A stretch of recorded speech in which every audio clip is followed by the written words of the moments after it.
Hello dear, अस्सलाम वालेकुम। तो आज आपका भाई दोबारा आपके सामने हाजिर है एक और फंडामेंटल एनालिसिस के साथ। इसका सिर्फ मैं फंडामेंटल एनालिसिस डालूंगा, टेक्निकल एनालिसिस नहीं डालूंगा। तो आज का स्टॉक हमारे पास है PICT, Pakistan international container terminal. बाजार तो देखने में बड़ा अच्छा स्टॉक लगता है। इसकी वन ईयर का चेंज देखें तो 160 पर ट्रेड हो रहा था। अभी इतनी डिस्काउंटेड प्राइस पे मिल रहा था, लोगों ने उठाया, फिर बेचा, फिर नीचे आ गया, अभी दोबारा लोग थोड़ा थोड़ा उठा रहे हैं। तो अगर इसकी करंट वैल्यू की बात करें 55 पे कर रहा है ट्रेड। बीटा वैल्यू की बात इतनी कोई खास नहीं है। पी रेशो तो बड़ी अच्छी दिख रही है हमें बाजार तौर पे। अगर इसका ट्रेंड की बात करें सेल्स का, तो वो भी बड़ा अच्छा दिख रहा है हमें ट्रेंड। इसके हम रेशोज़ की बात करें, करंट रेशो की, कंपनी में कोई लाइबिलिटी नहीं है, कंपनी के एसेट्स ही एसेट्स हैं। हमें बाजार तौर पे तो इतनी अच्छी कंपनी दिख रही है। लेकिन अब इसकी कंपनी का कच्चा चिट्ठा खोलते हैं। अब पाकिस्तान इंटरनेशनल कंटेनर टर्मिनल की ये 1 ईयर चेंज 66% कम क्यों है? ईयर टू डेट चेंज 65% कम क्यों है?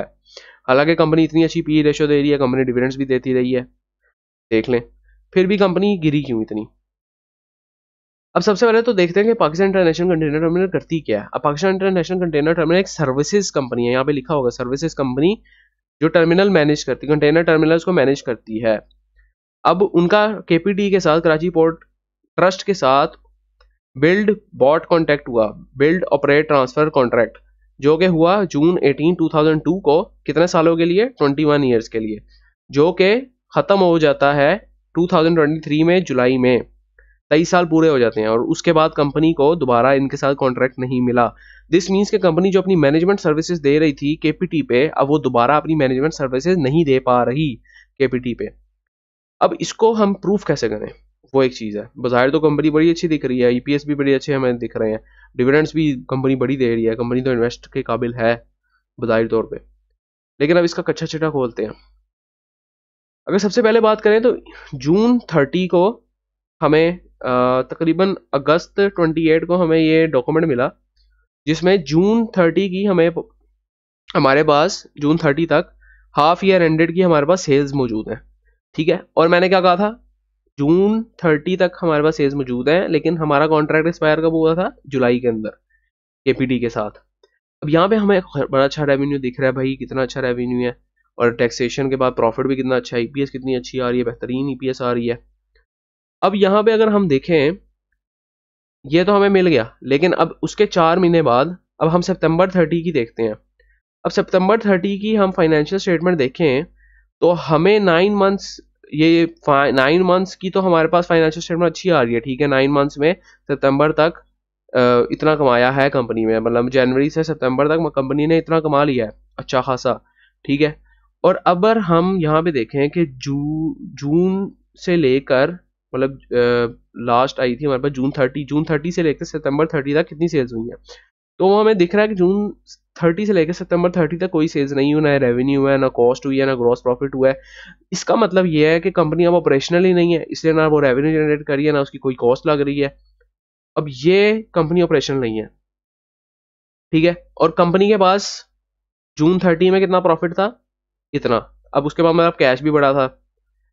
अब अब ये देखें, ये फिगर्स देखें, 6301533 जून 30 तक अर्निंग थी, लेकिन सितंबर 30 तक भी वही अर्निंग रही।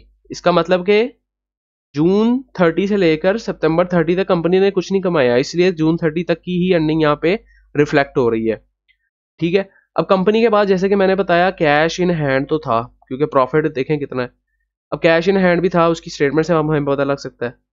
अब कैश इन हैंड था तो कंपनी ने लोगों पे अपना ट्रस्ट बिल्डअप करने के लिए 200% का डिविडेंड दे दिया।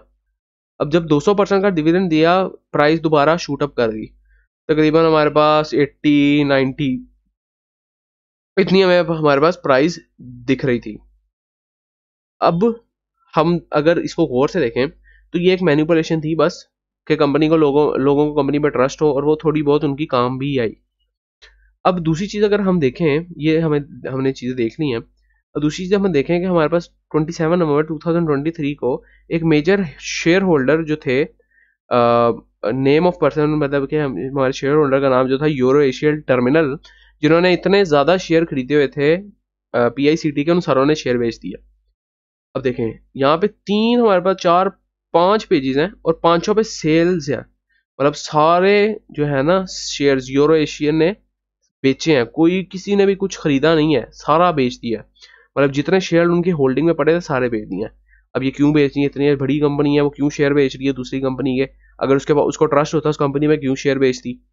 ये एक चीज होगी हमारे पास।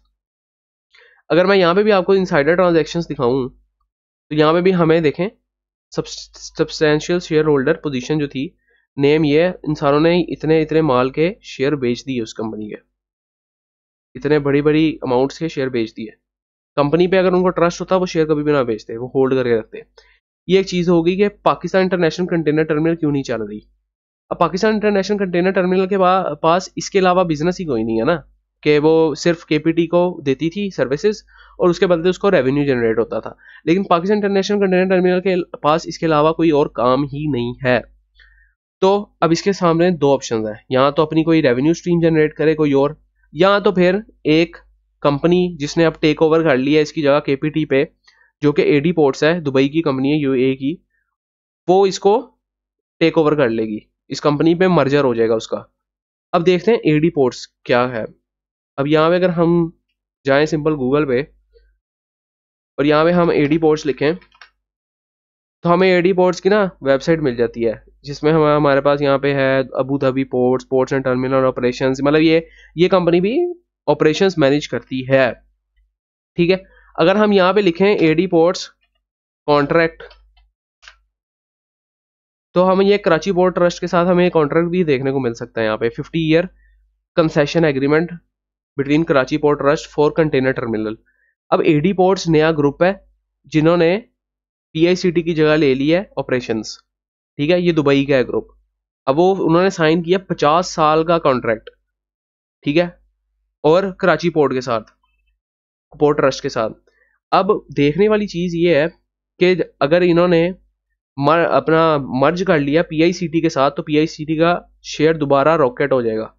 लेकिन वो उसी सूरत में कि अगर ये लोग मर्ज कर जाएं इस कंपनी के साथ, अगर ये कंपनी फिर भी मर्जर ना हुआ इस कंपनी के साथ, एडी पोर्ट्स के साथ, ये कंपनी गई, मतलब इसके स्टॉक वैल्यू नीचे आ जाएगी और लिक्विडेट हो जाएंगे इससे सारे एसेट्स और शेयर होल्डर्स में डिवाइड हो जाएंगे।